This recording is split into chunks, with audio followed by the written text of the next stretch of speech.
श्रीमद्वायु हनुमद्भीममध्वान्तर्गतरामकृष्णवेदव्यासात्मक श्रीलक्ष्मी हयग्रीवाय नमः।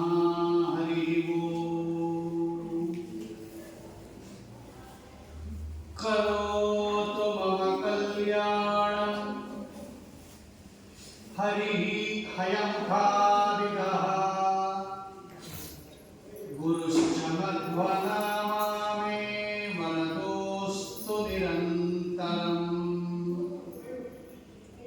आपादमौलिपर्यन्तं गुरूणाम् आकृतिं स्मरेत्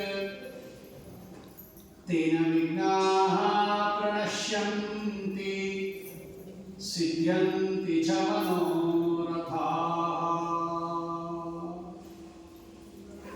श्री गुरुभ्यो नमः। हरि ओम्। ಭಗವಂತನ ಭಕ್ತರಾಗಿರ್ತಕ್ಕಂತಹ ಶೇಷದೇವರಿಗೆ ನಮ್ಮ ಮಠದಲ್ಲಿ ರಜತ ಕವಚವನ್ನು ಸಮರ್ಪಣೆ ಮಾಡತಕ್ಕಂತಹ ಸಮಾರಂಭ ನಾಗರ ಪಂಚಮಿ ಶೇಷದೇವರ ಆರಾಧನೆಗೆ ಚೌತಿ ಮತ್ತು ಪಂಚಮಿ ಎರಡೂ ಕೂಡ ಈ ಶೇಷದೇವರ ಅಂತರ್ಯಾಮಿ ಆಗಿರ್ತಕ್ಕಂತಹ ಭಗವಂತನ ಆರಾಧನೆಗೆ ಮೀಸಲಾಗಿರ್ತಕ್ಕಂತಹ ದಿವಸ. ಅದರಲ್ಲೂ ವಿಶೇಷವಾಗಿ ಶ್ರಾವಣ ಶುದ್ಧ ಚೌತಿ ಮತ್ತು ಪಂಚಮಿ ಇಂತಹ ಶುಭ ಸಂದರ್ಭದಲ್ಲಿ ನಮ್ಮ ಮಠದಲ್ಲಿ ಪರಮಪೂಜ್ಯ ಶ್ರೀಪಾದಗಳವರಿಂದ ಶ್ರೀಶತೀರ್ಥ ಶ್ರೀಪಾದಗಳವರಿಂದ ಪ್ರತಿಷ್ಠಾಪಿಸಲ್ಪಟ್ಟಂತಹ ಶೇಷದೇವರಿಗೆ ಮತ್ತು ರುದ್ರದೇವರಿಗೆ ರಜತ ಕವಚವನ್ನು ಸಮರ್ಪಣೆ ಮಾಡತಕ್ಕಂತಹ ಸಮಾರಂಭ. ರುದ್ರದೇವರಿಗೆ ರಜತ ಕವಚವನ್ನು ಶಿವರಾತ್ರಿ ದಿವಸವೇ ಸಮರ್ಪಣೆ ಮಾಡಿದ್ದಾಗಿತ್ತು. ಇವತ್ತು ಅವರೇ ಮುಂದೆ ಶೇಷ ಪದವಿಗೆ ಬರ್ತಕ್ಕಂಥವರು ರುದ್ರದೇವರು. ಅಂತಹ ಶೇಷದೇವರ ಎರಡೂ ವಿಗ್ರಹಗಳಿಗೆ ಇವತ್ತು ರಜತ ಕವಚವನ್ನು ಅರ್ಪಣೆ ಮಾಡಿ ವಿಶೇಷವಾಗಿ ಈ ನಾಗರ ಪಂಚಮಿಯನ್ನು ಶೇಷದೇವರ ಅಂತರ್ಯಾಮಿಯಾದ ಸಂಕರ್ಷಣ ರೂಪಿ ಪರಮಾತ್ಮನ ಅನುಗ್ರಹವನ್ನು ಸಂಪಾದನೆ ಮಾಡೋಕ್ಕೋಸ್ಕರವಾಗಿ ನಾವೆಲ್ಲ ಇವತ್ತು ಇಲ್ಲಿ ನೆರೆದಿದ್ದೇವೆ.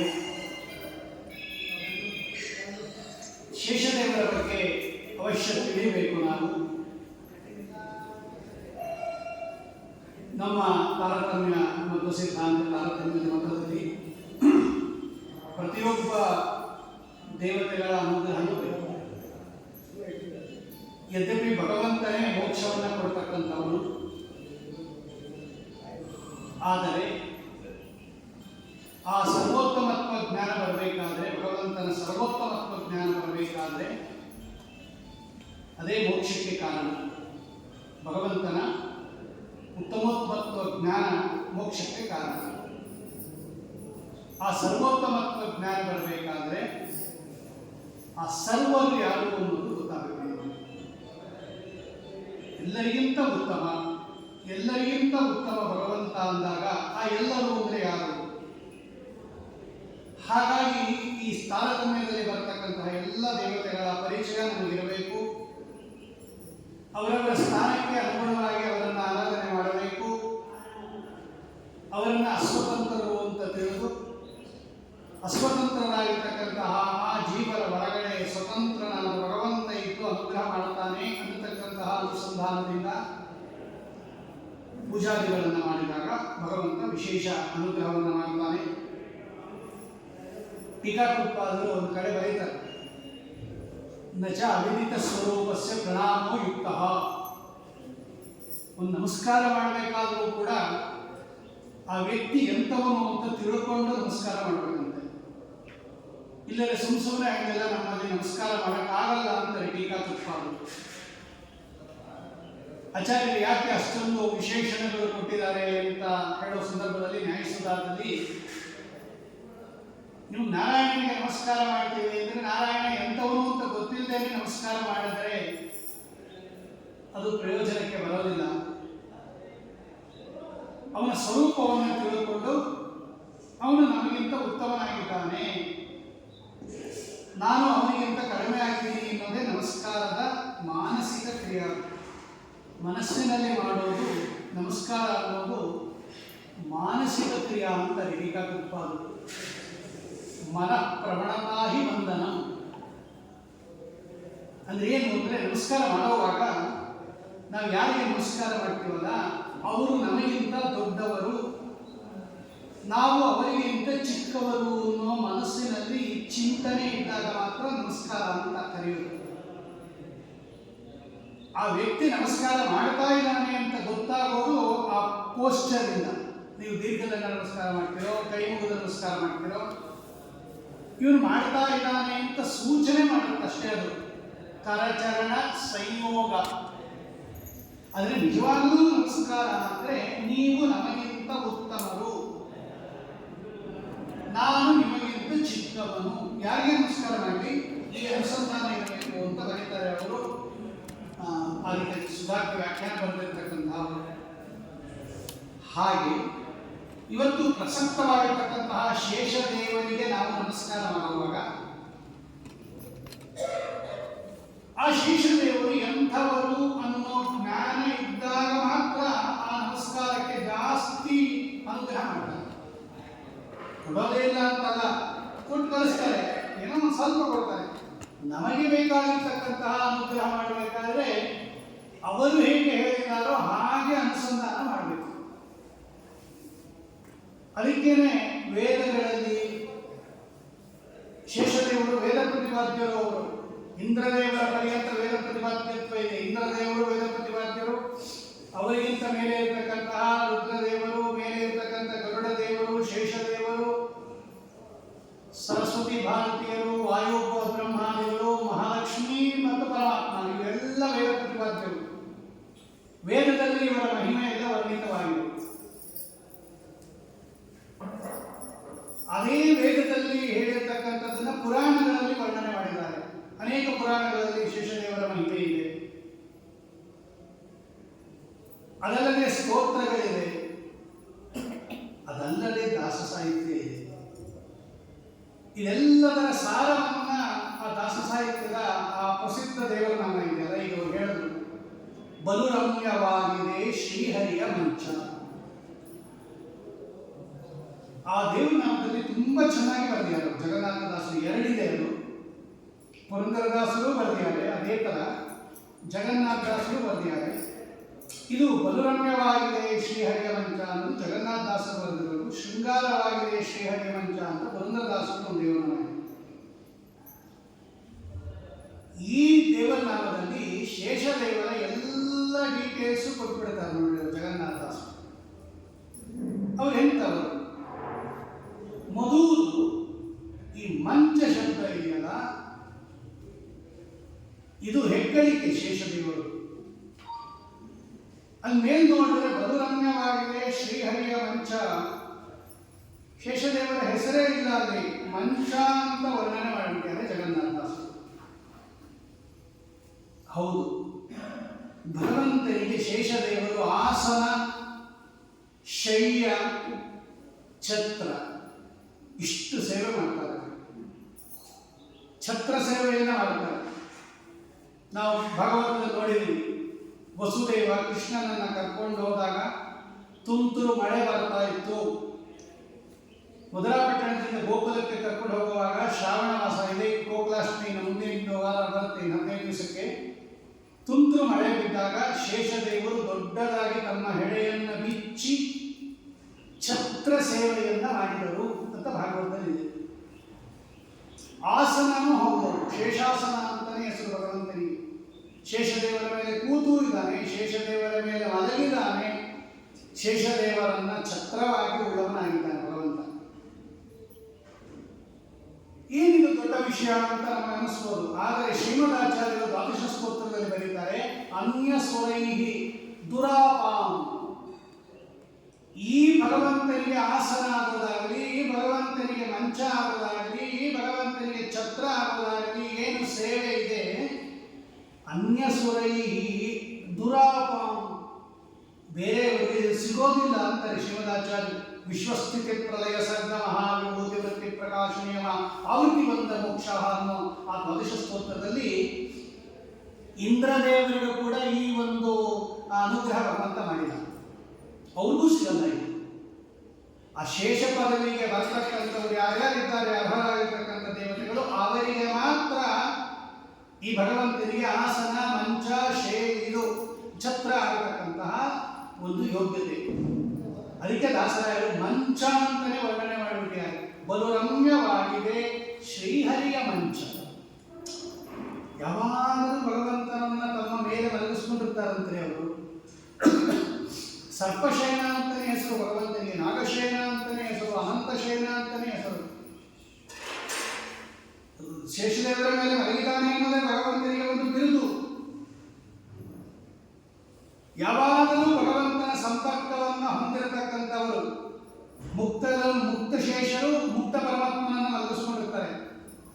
ಇಲ್ಲಿ ಅಮುಕ್ತ ಶೇಷದೇವರು ಭಗವಂತನನ್ನು ಇಲ್ಲಿ ಮಲಗಿಸ್ಕೊಂಡಿರ್ತಾರೆ. ಒಟ್ಟಿನಲ್ಲಿ ಎರಡೂ ಕಡೆ ಪರಮಾತ್ಮನ ಸಂಪರ್ಕವನ್ನು ಸದಾ ಹೊಂದಿರತಕ್ಕಂಥ ಮಹಾನುಭಾವ.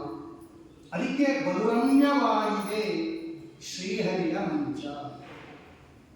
ಏನು ಶೇಷದೇವರಿದ್ದಾರೆ ಭಗವಂತನಿಗೆ ಆಸನ ಶಯ್ಯ ಆಗಿ ಅದು ಬಹಳ ಸುಂದರವಾಗಿದೆ ಅಂತಾರೆ, ರಮ್ಯವಾಗಿದೆ. ಅದು ಯಾವುದು ಮಂಚ? ಯಲರುಣಿ ಕುಲ ರಾಜೇಶ್ವರ ಮಂಚ. ಯಲರುಣಿ ಅಂದರೆ ಸರ್ಪ, ಹಾವಿಗೆ ಯಲರುಣಿ ಅಂತ ಕರೀತಾರೆ. ಗಾಳಿಯನ್ನು ಕುಡಿದು ಬದುಕೋದಾದ್ದರಿಂದ ಅದಕ್ಕೆ ಯಲರುಣಿ ಅಂತ ಕರೀತಾರೆ. ಗಾಳಿಯನ್ನೇ ಕುಡಿದಿದ್ದು ಬಿಡುತ್ತೆ ಸರ್ಪ. ಹಾಗಾಗಿ ಆ ಯಲರುಣಿ ಕುಲ ಏನಿದೆ ಅದು ಸರ್ಪ ಕುಲ ಅಥವಾ ನಾಗಕುಲ, ಅದಕ್ಕೆ ರಾಜೇಶ್ವರ ಮಂಚ. ಎಲ್ಲರಿಗಿಂತ ಮೇಲೆ ಇರ್ತಕ್ಕಂಥವರು ಸರ್ಪಕುಲದಲ್ಲಿ ಮೊದಲನೇದು ಶೇಷ ತಕ್ಷಕ ವಾಸುಕಿ. ಹರಿವಂಶದಲ್ಲಿದೆ ಮಾತು. ಮೊದಲನೇವರು ಶೇಷದೇವರು, ಸರ್ಪಕುಲದಲ್ಲಿ ನಂಬರ್ 1 ಅವರು ರಾಜೇಶ್ವರ ಮಂಚ. ಆ ಸರ್ಪಗಳ ಜಾತಿಗೆನೆ ಆ ರಾಜರುಗಳು ಯಾರಿದ್ದಾರೆ, ಆ ರಾಜೇಶ್ವರ ಚಕ್ರವರ್ತಿಗಳಾಗಿರ್ತಕ್ಕಂತಹ ನಾಗಕುಲ ಚಕ್ರವರ್ತಿಗಳಾಗಿರ್ತಕ್ಕಂಥವರು ಭಗವಂತನ ಮಂಚ. ಎಂಥವರು ಇವರು?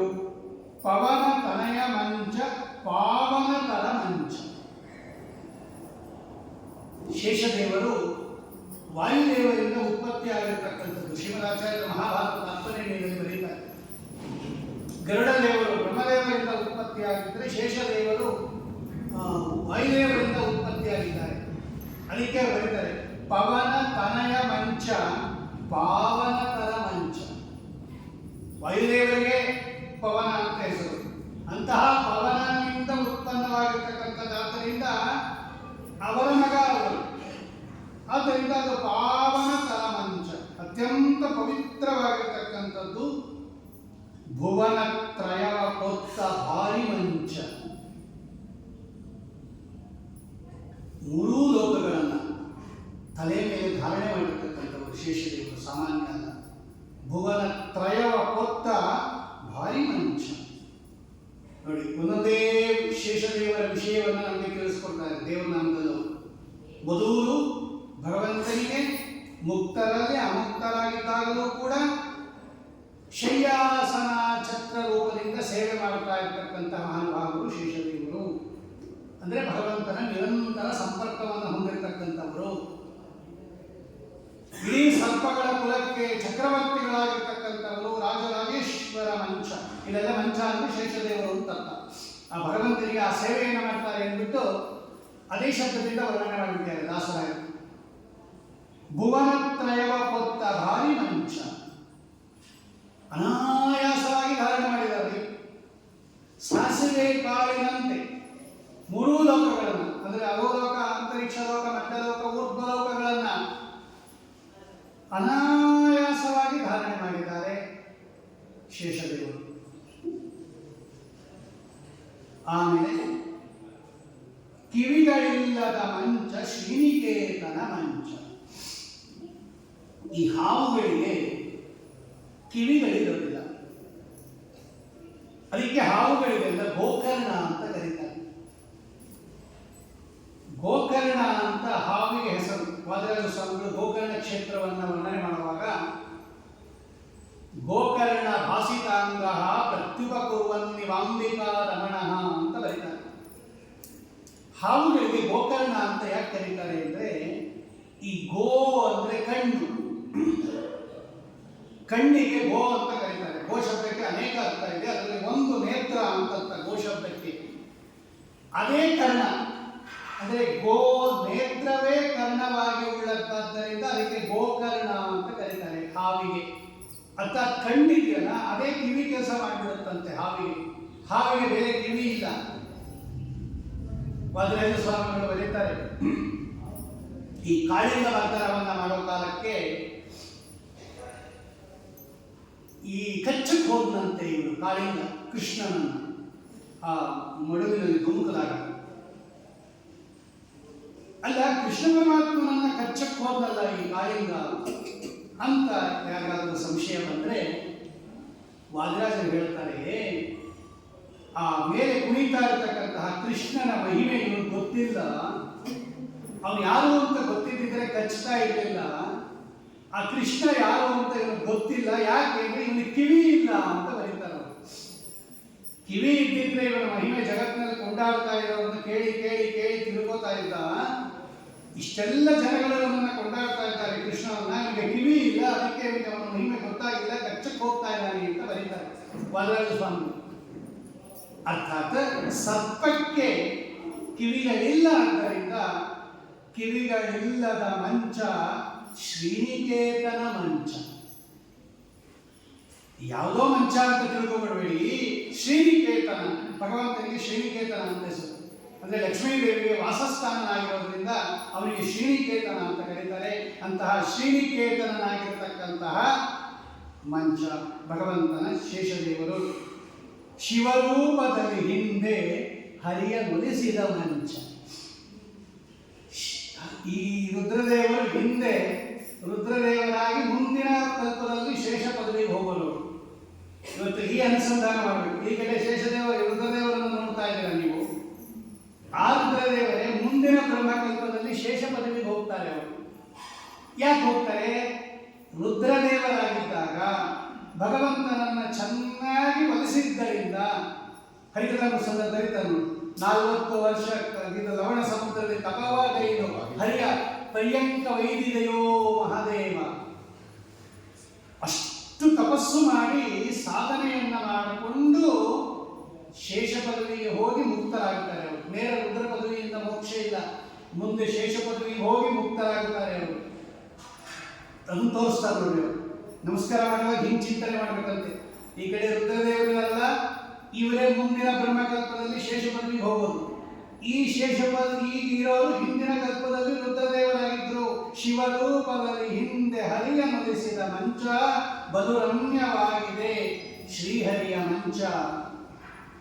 ನೀಲಾಂಬರವನ್ನುಟ್ಟು ನಳನಳಿಸುವ ಮಂಚ. ಈ ಶೇಷದೇವರಿಗೆ ನೀಲಿ ಬಟ್ಟೆ ನೀವು ದ್ವಾರಕಾದಲ್ಲಿ ನೋಡ್ಬೋದು. ದ್ವಾರಕಾದಲ್ಲಿ ಆ ಕಡೆ ಕೃಷ್ಣನ ದೇವಸ್ಥಾನ ಪಕ್ಕದಲ್ಲಿ ಈ ಕಡೆ ಬಲರಾಮನ ದೇವಸ್ಥಾನ ಇದೆ. ಆ ಬಲರಾಮ ದೇವರಿಗೆ ನೀಲಿ ಡ್ರೆಸ್ ಹಾಕಿರ್ತಾರೆ. ಶೇಷದೇವರಿಗೆ ನೀಲಾಂಬರ ಅಂತಾನೆ ಹೆಸರು. ಭಾಗವತಲ್ಲೂ ಇದೆ ನೀಲಾಂಬರ ಪೀತಾಂಬರ.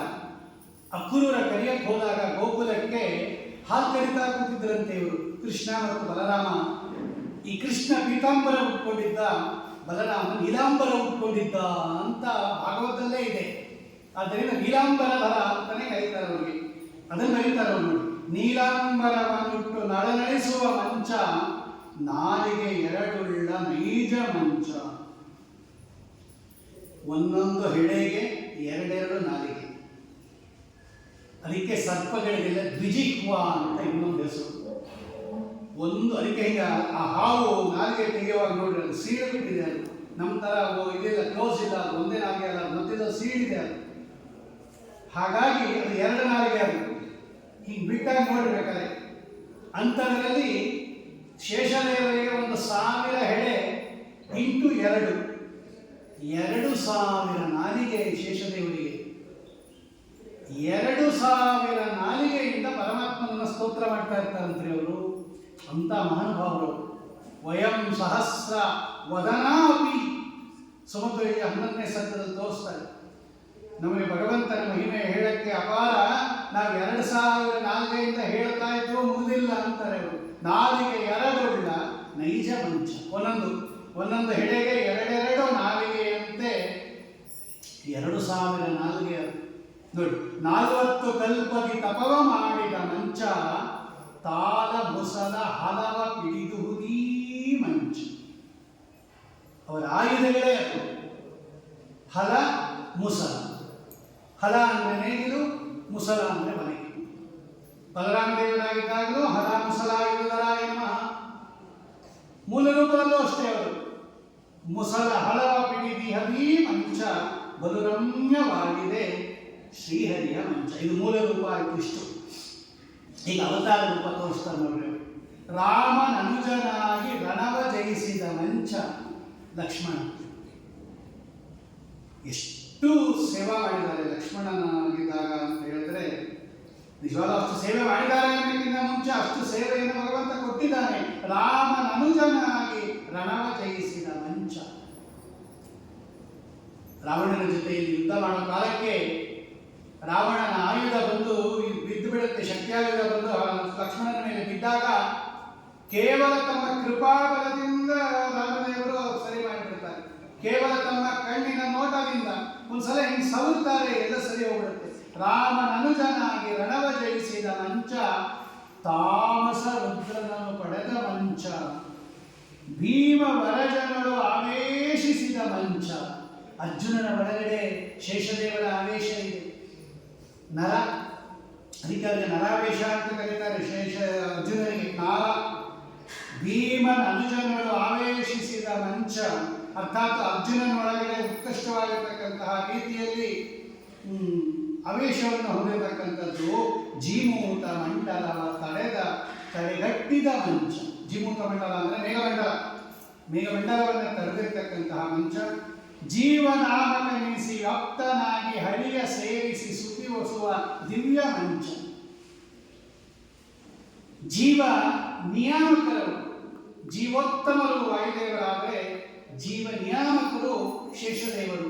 ಅದಕ್ಕೆ ಗ್ರಂಥವನ್ನು ಪ್ರಾರಂಭ ಮಾಡುವ ಕಾಲಕ್ಕೆ ನಾರಾಯಣಂ ನಮಸ್ಕೃತ್ಯ ನರಂಚೈವ ನರೋತ್ತಮಂ ದೇವೀಂ ಸರಸ್ವರಂ ಚೈವ. ಸಾಧಕರು, ಜೀವ ಸಾಧಕರು ಜೀವನಾಮಕನೆನಿಸಿ ವ್ಯಾಪ್ತನಾಗಿ ಹರಿಯ ಸೇರಿಸಿ ಸುಖಿಸುವ ದಿವ್ಯ ಮಂಚ. 1000 ಮುಖದಿಂದ ತುತಿಸಿ ಹಿಗ್ಗುವ ಮಂಚ. 1,000 ಮುಖದಿಂದ 2 ನಾಲಿಗೆಯಿಂದ ಸಂತೋಷದಿಂದ ಹಿಗ್ಗುತ್ತಾ ಇರ್ತಾರೆ ಭಗವಂತನನ್ನು ನೋಡಿ. ದೇವಕಿ ಜಠರದಿ ಸೆಳೆಸಿಕೊಂಡ ಮಂಚ. ಇದು ಬಲರಾಮ ಅವತಾರದ ದೋಷ. ಅದೆರಡು ಲಕ್ಷ್ಮಣ ಆಗಿದ್ದಾಗ ರಾಮದೇವರ ಸೇವೆಯನ್ನು ಮಾಡಿದವರು ಮಹಾನುಭಾವರು. ಅದೇ ಬಲರಾಮ ಆಗಿದ್ದಾಗ ಮೊದಲು ದೇವಕಿ ಉದರದಲ್ಲಿ ಇದ್ದರು ಬಲರಾಮ ದೇವರು. ಆಗ ದುರ್ಗಾದೇವಿಯಿಂದ ಭಗವಂತ ಗರ್ಭವನ್ನು ಎಳಸಿ ರೋಹಿಣಿಯ ಗರ್ಭಕ್ಕೆ ಬೆಳೆಸ್ತಾರೆ. ಅದು ಭಗವಂತನ ಸೇವೆಗೋಸ್ಕರವಾಗಿ ಬಲರಾಮ ದೇವರಾಗಿ ಬಂದಿದ್ದಾಗ ದೇವಕಿ ಜಠರದಿಂ ಸೆಳೆಸಿಕೊಂಡ ಮಂಚ, ಬಲು ರಮ್ಯವಾಗಿದೆ ಶ್ರೀಹರಿಯ ಮಂಚ. ವಾರುಣಿ ದೇವಿಗೆ ವರನೆನಿಸುವ ಮಂಚ. ಅವರ ಪತ್ನಿ ವಾರುಣಿ ದೇವಿ ಅತ್ಯಂತ ಭಕ್ತಿಯಿಂದ ಸೇವೆ ಮಾಡಿದ್ದಾರೆ ಶೇಷದೇವರನ್ನು. ಅದೆಲ್ಲ ಬಂದಿದೆ ಪುರಾಣಗಳಲ್ಲಿ. ಸಾರುವ ಭಕುತರ ಸಲಹೋ ಮಂಚ. ಸಾರುವ ಅಂದರೆ ಕೊಂಡಾಡುವುದು, ಸ್ತೋತ್ರ ಮಾಡುವುದು ಅಂತ ಅರ್ಥ. ವಾರುಣಿ ದೇವಿಗೆ ವರನೆನಿಸುವ ಮಂಚ, ಅರ್ಥಾತ್ ವಾರುಣೀಪತಿ ಶೇಷಾಯ ನಮಃ ಅಂತಲೇ ಚಿಂತನೆ ಮಾಡಬೇಕು. ನಮ್ಮಲ್ಲೆಲ್ಲ ದಂಪತಿಗಳ ಸಹಿತವಾಗಿ ಭಾರತೀ ರಮಣ ಮುಖ್ಯ ಪುರಾಣ ಇದ್ದಂಗೆ ವಾರುಣೀಪತಿ ಶೇಷಾಯ ನಮಃ, ಸೌಪರ್ಣೀಪತಿ ಗರುಡಾಯ ನಮಃ, ಲಕ್ಷ್ಮೀಪತಿ ನಾರಾಯಣಾಯ ನಮಃ, ಭಾರತೀಪತಿ ವಾಯುವೇ ನಮಃ. ವಾರುಣಿ ದೇವಿಗೆ ಅನುಗ್ರಹ ಮಾಡಿರ್ತಕ್ಕಂಥ ಮಂಚ, ಸಾರುವ ಭಕುತರ ಸಲಹೋ ಮಂಚ. ಇಷ್ಟು ಅನುಗ್ರಹ ಮಾಡ್ತಾರೆ ಶೇಷದೇವರು ಅಂತ ಹೇಳಿದ್ರೆ, ಅವರು ಏನು ಕಾರ್ಯ ಮಾಡ್ತಾ ಇರಲ್ಲ ನಮಗೂ ಅದನ್ನು ಕೊಡ್ತಾರಂತೆ. ನೋಡಿ, ಅವ್ರು ಮಾಡ್ತಾ ಇರೋ ಕಾರ್ಯ ಏನು ಅಂದರೆ, ಆ ನಾಲಿಗೆಯಿಂದ ಭಗವಂತನನ್ನ ಕೊಂಡಾಡ್ತಾ ಇದ್ದಾರಲ್ವ, ನಮಗೂ ಹಂಗೆ ಮಾಡ್ತಾರಂತವ್ರು. ನೀವೇನು ಕೆಲಸ ಮಾಡ್ತಾ ಇದ್ದೀರಾ ನಮಗೂ ಅದೇ ಮಾಡಿರಿ, ಅದೇ ಅನುಗ್ರಹ ಮಾಡಿರಿ. ನೀವು ಯಾವ ರೀತಿಯಲ್ಲಿ ಭಗವಂತನನ್ನ 2000 ನಾಲಿಗೆಗಳಿಂದ ಕೊಂಡಾಡ್ತಾ ಇದ್ದೀರಾ, ನಮ್ಮ ಒಂದು ನಾಲಿಗೆಯೂ ಕೂಡ ಸದಾ ಭಗವಂತನನ್ನ ಕೊಂಡಾಡೋ ಹಾಗೆ ಮಾಡ್ರಿ ಅಂತ ಪ್ರಾರ್ಥನೆ ಮಾಡಬೇಕಂತೆ. ಕಾರುಣ್ಯನಿಧಿ ಜಗನ್ನಾಥ ವಿಠಲನ ವಿಹಾರಕ್ಕೆ ಯೋಗ್ಯವಾದ ವಿಮಲ ಶೇಷ ಮಂಚ. ಅಲ್ಲೊಂದು ಕಡೆ ಮಾತ್ರ ಹೇಳಿರೋದು ಅವರು, ಬೇರೆಲ್ಲ ಬರೀ ಮಂಚ ಮಂಚ ಮಂಚ ಮಂಚ ಅಂತ ಹೇಳ್ಕೊಂಡಿದ್ದಾರೆ.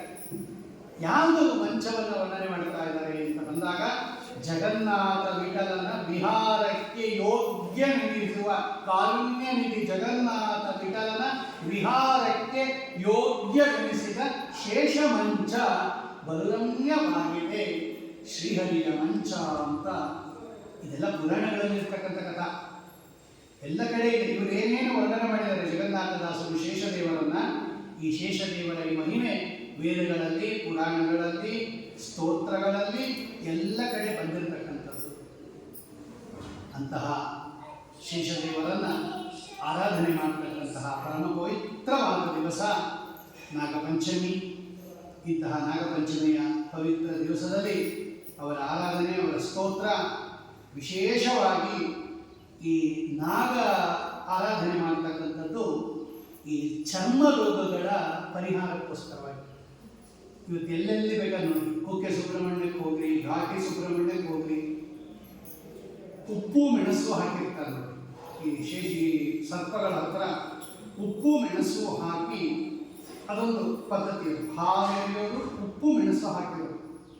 ಈ ಚರ್ಮ ರೋಗಗಳು ಬರುತ್ತಲ್ಲ, ಈ ಚರ್ಮ ಎಲ್ಲ ಕೊಳತೋಗೋದು ಅಥವಾ ಕಜ್ಜಿ ಆಗೋದು, ತುರಿಕೆ ಆಗೋದು, ವಿವರಣ ಆಗೋದು, ಈ ಸರ್ಪ ದೋಷದಿಂದಲೇ ಹಾಗೆಲ್ಲ ಆಗೋದು. ಆ ಚರ್ಮಗಳ ವಿವರಣ ಅದಕ್ಕೆಲ್ಲ ಸುಂದರವಾಗಿರ್ತಕ್ಕಂತಹ ಅನುಗ್ರಹವನ್ನು, ಅದಕ್ಕೆ ಈ ಮಡೆ ಹೊರಡುತ್ತಾರೆ ನೋಡೋದೆಲ್ಲ. ಸುಬ್ರಹ್ಮಣ್ಯ ಕ್ಷೇತ್ರದಲ್ಲಾಗಲಿ, ಘಾಟಿಲಾಗಲಿ ಅವರಿಗೆ ನೈವೇದ್ಯ ಆಗಿರ್ತಕ್ಕಂಥ ಪದಾರ್ಥದ ಮೇಲೆ ಹೊರಡಬಿಟ್ರೆ ಸಾಕು, ವಿಶೇಷವಾಗಿ ಅನುಗ್ರಹ ಮಾಡ್ತಾರೆ. ಸುಬ್ರಹ್ಮಣ್ಯನಿಗೂ ಉಂಟು, ಶೇಷದೇವರಿಗೂ ಉಂಟು. ಆದ್ದರಿಂದ ಸರ್ಪದೋಷವನ್ನು ಪರಿಹಾರ ಮಾಡತಕ್ಕಂತಹ ಸಂತಾನೋತ್ಪತ್ತಿ ಪ್ರತಿಬಂಧಕ ಶೇಷದೇವರ ಆರಾಧನೆ ಇದೊಂದು ಸ್ಪೆಷಲ್ ಇದೆ. ಸಂತಾನೋತ್ಪತ್ತಿಗೆ ಏನಾದರೂ ತೊಂದರೆ ಆಗಿದ್ರೆ ನಾಗರ ಪ್ರತಿಷ್ಠೆ ಮಾಡಿಸ್ರಿ ಅಂತಾರೆ, ಅದೊಂದು ಪರಿಹಾರ. ಹರಿವಂಶ ಶ್ರವಣ, ನಾಗಪ್ರತಿಷ್ಠಾ, ಅಶ್ವತ್ಥ ವೃಕ್ಷ ಸೇವಾ. ಸಂತಾನಹೀನ ದಂಪತಿಗಳಿಗೆ 3 ವ್ಯವಸ್ಥೆ ಮಾಡಿಕೊಟ್ಟಿದ್ದಾರೆ. ನಾನು ಹಿಂದೆ ಅದನ್ನೆಲ್ಲ ಹರಿವಂಶ ಹೇಳೋ ಸಂದರ್ಭದಲ್ಲಿ ಹೇಳಿದ್ದೆ. ಅದರಲ್ಲಿ ನಾಗಪ್ರತಿಷ್ಠಾಪನೆ ಬಂತು. ಅಂತಹ ಸಂತಾನಕ್ಕೆ ಪ್ರತಿಬಂಧಕವಾಗಿರ್ತಕ್ಕಂತಹ ದೋಷಗಳನ್ನು ಪರಿಹಾರ ಮಾಡಿ ಸತ್ಸಂತಾನವನ್ನು ಕೊಡತಕ್ಕಂತಹ ಮಹಾನುಭಾವರು. ಅದೆಲ್ಲದಕ್ಕಿಂತ ಹೆಚ್ಚಾಗಿ ಶೇಷದೇವರು ನಮಗೆ ಭಗವಂತನಲ್ಲಿ ಮನಸ್ಸು ಕೊಡ್ತಾರೆ. ಯಾಕಂದರೆ ಅವರು ಹಿಂದೆ ರುದ್ರದೇವರಾಗಿದ್ದರು, ಮನೋಭಿಮಾನಿಗಳು. ಶೇಷದೇವರು ಮನೋಭಿಮಾನಿಗಳೇ. ಗರುಡ, ಶೇಷ, ರುದ್ರ 3 ಜನರು ಮನೋಭಿಮಾನಿಗಳೇ ನಮ್ಮಲ್ಲಿ. ಹಾಗಾಗಿ ಆ ಸಮಕಕ್ಷ ಅವರು 3 ಜನ ಮನೋಭಿಮಾನಿಗಳಾದ್ದರಿಂದ ತೈಲಧಾರೆಯಂತೆ ಮನಸ್ಸು ಕೊಡುವ ಹರಿಯಲ್ಲಿ ಶಂಭೋ ಕೈಲಾಸ ವಾಸ ಗೌರೀಶ ಈಶಾಂತ ರುದ್ರದೇವರನ್ನು ಹೇಗೆ ಸ್ತೋತ್ರ ಮಾಡ್ತೀವಿ, ಶೇಷದೇವರು ಕೂಡ ಆ ರೀತಿ ಭಗವಂತನನ್ನ ಆರಾಧನೆ ಮಾಡಿದ್ದಕ್ಕೇನೆ ಅವರು ಶೇಷ ಪದವಿಗೆ ಹೋಗಿರ್ತಕ್ಕಂಥದ್ದು ಅಂತ ಜಗನ್ನಾಥದಾಸರು ಬರೀತಾರೆ. ಶಿವರೂಪದಲ್ಲಿ ಹರಿಯ ನುಡಿಸಿದ ಮಂಚ, ನೀವು ಕೂಡ ಭಗವಂತನನ್ನು ಒಲಿಸ್ಕೊಳ್ರಿ ಇಂತಹ ವಿಷಯವನ್ನು ಹೇಳ್ತಾ ಇದ್ದಾರೆ. ರಾಘವೇಂದ್ರ ಸ್ವಾಮಿಗಳ ಶ್ಲೋಕದಲ್ಲಿ ಹಿಂದೆ ಹೇಳಿದ್ದೆ, ಮತ್ತೊಮ್ಮೆ ಹೇಳಿಬಿಡ್ತೀನಿ, ಮುಕ್ತಾಯ ಮಾಡಿಬಿಡ್ತೀನಿ. ಮೂಕೋಪಿ ಯತ್ಪ್ರಸಾದೇನ ಮುಕುಂದ ಶಯನಾಯತೆ ರಾಜರಾಜಾಯತೆ ರಿಕ್ತಃ ರಾಘವೇಂದ್ರಂ ತಮಾಶ್ರಯೇ. ಮೂಕೋಪಿ ಯತ್ಪ್ರಸಾದೇನ ಮುಕುಂದ ಶಯನಾಯತೆ. ಮುಕುಂದನ ಶಯನ ಅಂದರೆ ಭಗವಂತನ ಹಾಸಿಗೆ. ಮೂಕನೂ ಕೂಡ ರಾಘವೇಂದ್ರ ಸ್ವಾಮಿಗಳ ಅನುಗ್ರಹ ಅಂದರೆ ಒಬ್ಬ ಮೂಕನೂ ಕೂಡ ಮುಕುಂದ ಶಯನಾಯತೆ. ಎಷ್ಟು ಮಹಿಮೆ ತೋರಿಸುತ್ತೆ ಅನ್ನೋದು. ವಾಗ್ಮಿ ಆಗ್ತಾನೆ ಅಂತ ಹೇಳ್ಬೋದಾಗಿತ್ತಲ್ವ? ಅಲ್ಲ, ಆ ವಾಗ್ಮಿ ಆದರೆ ಏನು ಪ್ರಯೋಜನ ಆಗಬೇಕು ಅಂದರೆ ಶೇಷದೇವರಂತೆ ಭಗವಂತನನ್ನ ಕೊಂಡಾಡ್ತಾ ಇರಬೇಕು. ಒಳ್ಳೆ ವಾಕ್ಪಟುತ್ವ ಇದೆ ಅಂತ ಏನೋ ಲೋಕದ ರೀತಿಯ ಹರಟೋದಲ್ಲ, ನಂಗೆ ಮಾತಾಡಕ್ಕೆ ಬರುತ್ತೆ ಅಂತ ಯಾವುದೋ ಹಾಡು ಗೀಡು ಹೇಳೋದಲ್ಲ, ಅನ್ಯ ಅಶ್ಲೀಲ ಗೀತೆಗಳು ಹೇಳೋದಲ್ಲ, ಯಾವುದೋ ಭಾಷಣ ಮಾಡೋದಲ್ಲ. ವಾಗ್ಮಿ ಆಗಿದ್ದಕ್ಕೆ ಸಾರ್ಥಕ ಏನು ಅಂದರೆ ಮುಕುಂದ ಶಯನಾಯತೆ. ಯಾವ ರೀತಿಯಲ್ಲಿ ಶೇಷದೇವರು ಭಗವಂತನನ್ನು ಕೊಂಡಾಡ್ತಾ ಇದ್ದಾರೋ ಹಾಗೆಯೇ ಭಗವಂತನನ್ನು ಕೊಂಡಾಡುವಂಥ ವಾಕ್ಪಟುತ್ವ ಬರುತ್ತೆ ಅಂತ ತೋರ್ಸಕ್ಕೇನೆ ಮುಕುಂದ ಶಯನಾಯತೆ ಅಂತ ಹಾಕಿರೋದು. ರಾಜರಾಜಾಯತೆ ರಿಕ್ತ. ರಿಕ್ತ ಅಂದರೆ ಬಡವ, ರಾಜರಾಜ ಅಂದರೆ ಕುಬೇರ. ಕುಬೇರಾಯ ವೈಶ್ರವಣಾಯ ರಾಜಾದಿರಾಜಾಯ ಅಂತಲೇ ಇರೋದು ಆ ಮಂತ್ರ, ಕುಬೇರ ಮಂತ್ರ. ರಾಜಾದಿರಾಜ, ರಾಜರಾಜ ಅಂದರೆ ಕುಬೇರ, ರಾಜರಾಜೋ ಧನಾಧಿಪ ಅಂತ ಅವರಕೋಶ. ಎಂತಹ ಸಂಪತ್ತನ್ನು ಕೊಡ್ತಾರೆ ರಾಘವೇಂದ್ರ ಸ್ವಾಮಿಗಳು ಅಂದರೆ ಕುಬೇರನ ಸಂಪತ್ತನ್ನು ಕೊಡ್ತಾರಂತೆ.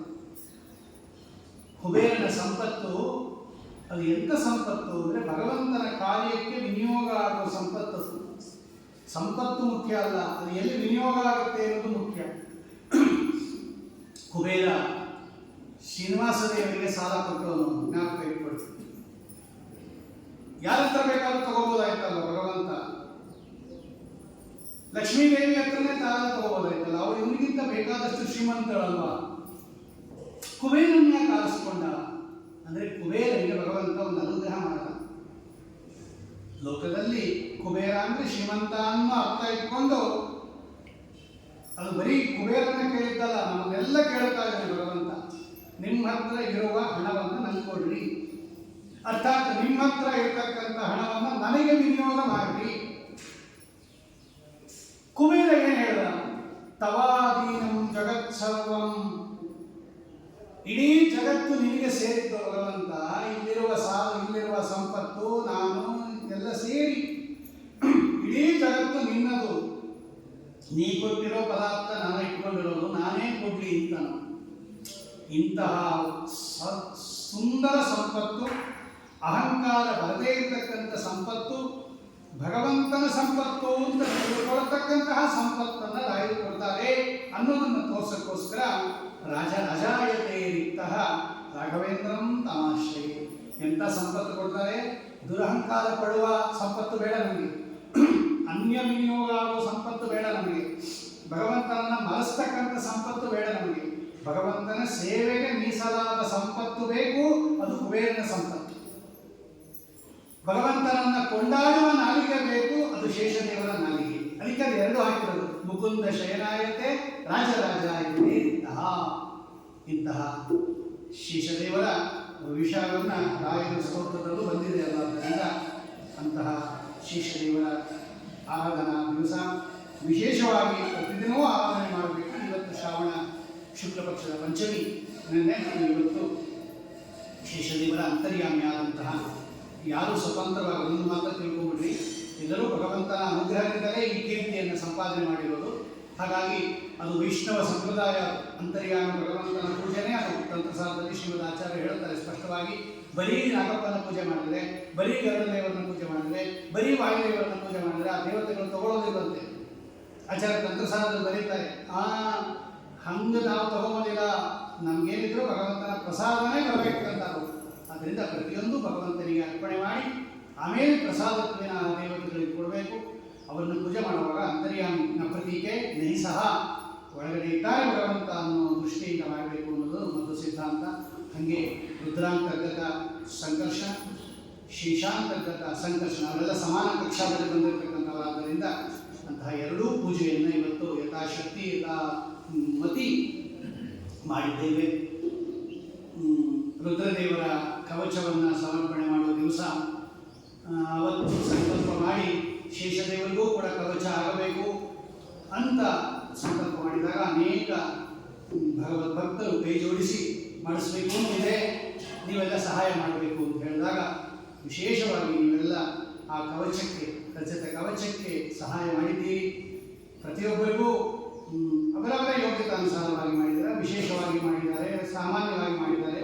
ಒಟ್ಟಿನಲ್ಲಿ ನೀವೆಲ್ಲರ ಸೇವಾವನ್ನು ಭಗವಂತ ಇವತ್ತು ಸ್ವೀಕಾರ ಮಾಡಿ ಆ ಕವಚ ಅದು ಶಾಶ್ವತವಾಗಿ ಇರುತ್ತೆ. ನಾವು ಹಾಕ್ಕೊಂಡ್ರೆ ಹೊಟ್ಟೋಗ್ಬಿಡುತ್ತೆ.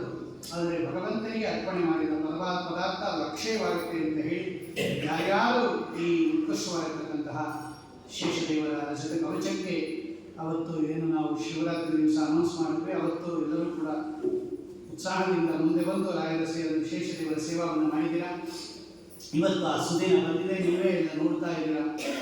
ನಿಮ್ಮೆಲ್ಲರ ಆ ಒಂದು ದಾನ, ನಿಮ್ಮೆಲ್ಲರ ಆ ಒಂದು ಕಾಣಿಕೆ ಸ್ವೀಕಾರ ಮಾಡಿದ್ದಾನೆ ಭಗವಂತ ಶೇಷದೇವರ ಒಳಗೆ ಇತ್ತು ಅಂತ ಹೇಳ್ತಾ ಎಲ್ಲರಿಗೂ ಕೂಡ ಸನ್ಮಂಗಳವನ್ನು ಉಂಟು ಮಾಡಿ ಭಗವಂತ ಏನೇನು ನಿಮಗೆ ಸಂಸಾರದಲ್ಲಿ ತೊಂದರೆ ಇದೆ ಅದೆಲ್ಲವನ್ನ ಪರಿಹಾರ ಮಾಡಿ, ಅದು ಸಂತಾನ ಆಗಿರ್ಬೋದು ಅಥವಾ ಕಾಯಿಲೆಗಳಾಗಿರ್ಬೋದು ಅಥವಾ ಚರ್ಮ ರೋಗಗಳಾಗಿರ್ಬೋದು, ನಾನಾ ರೀತಿಯ ವ್ಯಾಧಿಗಳಾಗಿರ್ಬೋದು, ಅಥವಾ ವಾಕ್ಪಟುತ್ವ ಇಲ್ಲದೇ ಇರೋದಾಗಿರ್ಬೋದು, ಅಥವಾ ಜ್ಞಾನ ಕಡಿಮೆ ಆಗಿರೋದಾಗಿರ್ಬೋದು, ಭಗವಂತನ ಸೇವೆಗೆ ಮನಸ್ಸು ಬರದೇ ಇರೋದಾಗಿರ್ಬೋದು, ಏನೇನು ಶೇಷದೇವರು ಮಾಡ್ತಾ ಇದ್ದಾರೆ ಅದೆಲ್ಲ ಅವರು ಕೂಡ ನಮಗೆ ಅನುಗ್ರಹ ಮಾಡ್ತಾರೆ.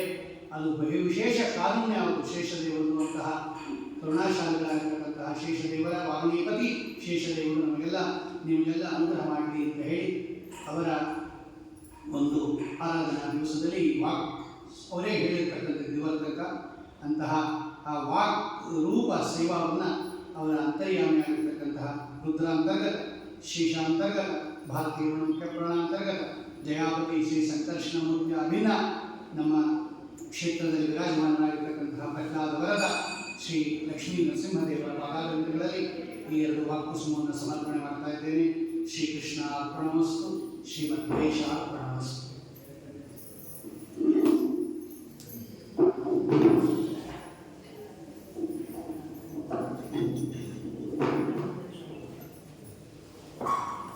ಶ್ರೀ ಗುರುಭ್ಯೋ ನಮಃ.